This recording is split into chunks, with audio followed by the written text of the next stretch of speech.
როგორი უნდა იყოს იდეალური ხელოსანი და როგორი ხელოსნები მოსწონთ კლიენტებს. მე გეტყვით. ნუ ყველა დარეკილს უნდა პასუხობდეს. დათქმულ ვადაზე თავის დროს უნდა მიდიოდეს, რო იტყვის 2 საათზე მან დავარ, 2:05 აკლი ადგილზე უნდა იყოს. რო გეტყვის 1 თვეში მზად იქნება, 1 თვეში მზად უნდა იყოს. თუ რაც თავარია უნდა იყოს მაღალი და სიმპათიური, ამაზე ორი აზრი არ არსებობს. და ეხლა მე გეტყვით, როგორი კლიენტები მოსწონთ ხელოსნებს. ჩემი გამოცდილებიდან გეტყვით. მოგწონს ცოტა უფრო ჩამოყალიბებული დინჯი კლიენტები.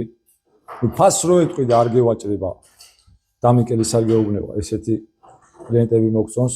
შეკვეთას რო ავიღებთ და არ გვირეკავენ, არ გვეუბნებიან, რომ აი მოდი ეს ნიჟარა აქედან იქით გადავიტანოთ და გაზი იქიდან აქედან გადმოვიტანოთ.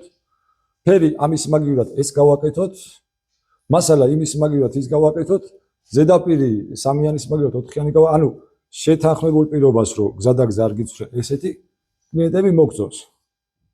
მადლობა.